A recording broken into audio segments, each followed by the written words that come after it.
Good morning. So I want to talk about trauma response.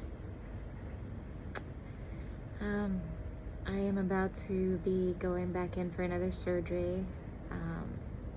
If you've not watched my videos before, just to give you a background, I was hit by a drunk driver in a head-on collision on the freeway. He was going the wrong direction.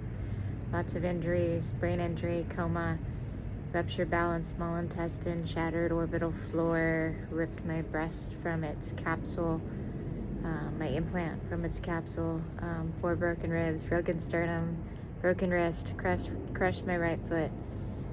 And I'm still on that path of recovering from all those things. I have 3 more surgeries to go. Today is my next one.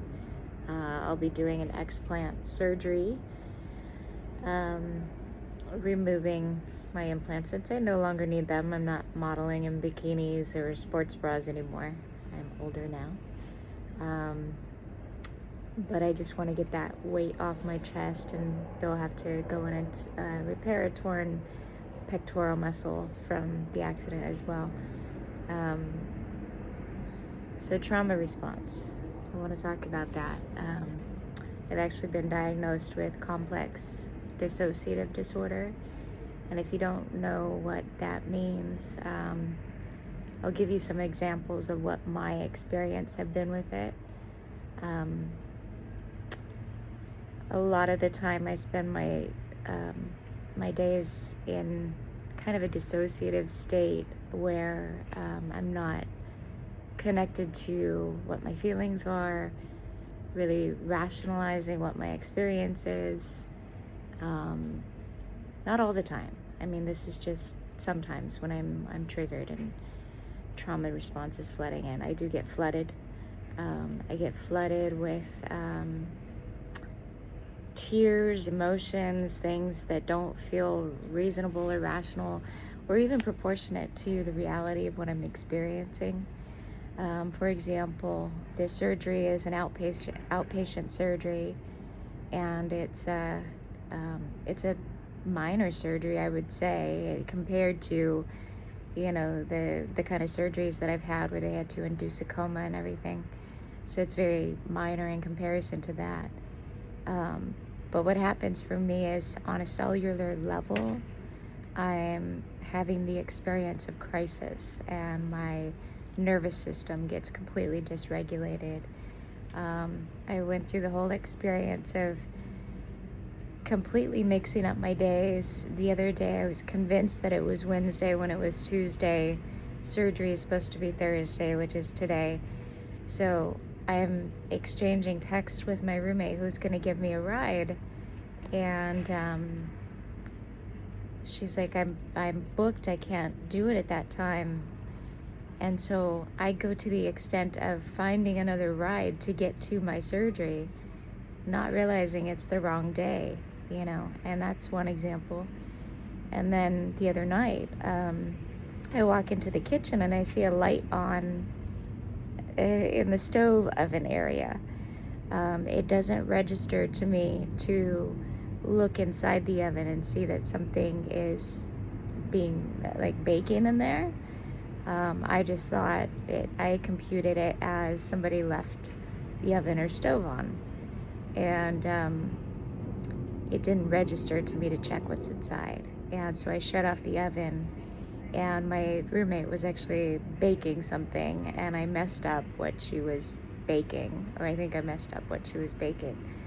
But those are just a couple of low-level examples. I've had much more severe symptoms of dissociation and trauma response. But the reality of it is it doesn't really match like what's actually going on. Like the response and the reaction to things doesn't really match the reality of what's going on.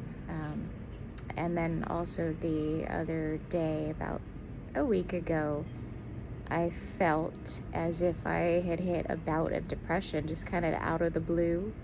Depression, loneliness, and what I've come to kind of realize is my depression, the feeling of depression and that low level, just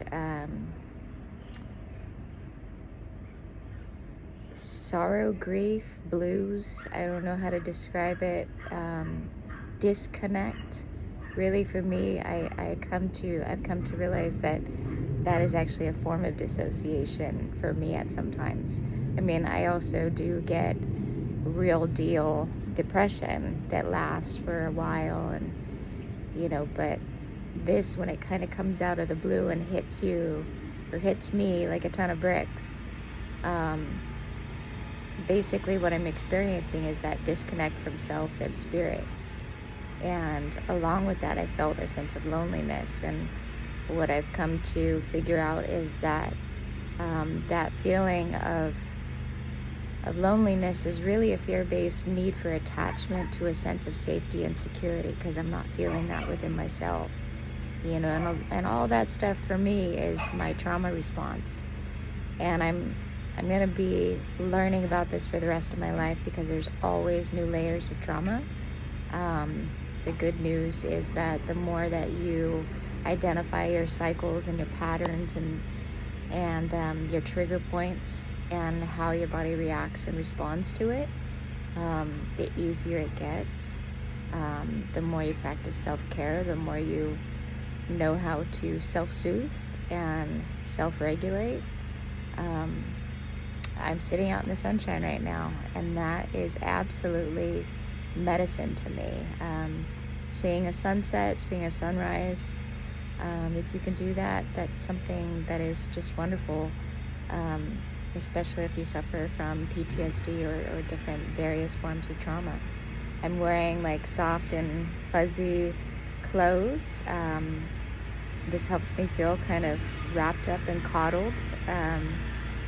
I know it might sound cheesy to some people, but it really helps me. It helps me calm. Helps me calm and self-soothe. So I'll give you a quick little peek of the view before the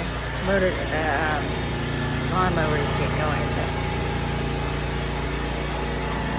beautiful today. So anyways, I just wanted to share that. And I want to hear from you. If you suffer from PTSD and have trauma response, like, what does yours look like? And also, as I'm going into this explant surgery, if you've had that surgery, I would love to hear any advice, personal experience, guidance, anything. How do you feel now? How has it affected your confidence, your body image stuff? Let me know. Drop a comment for me, send me a message, let me know. I'd love to hear from you. Hope you guys have a great day. Bye.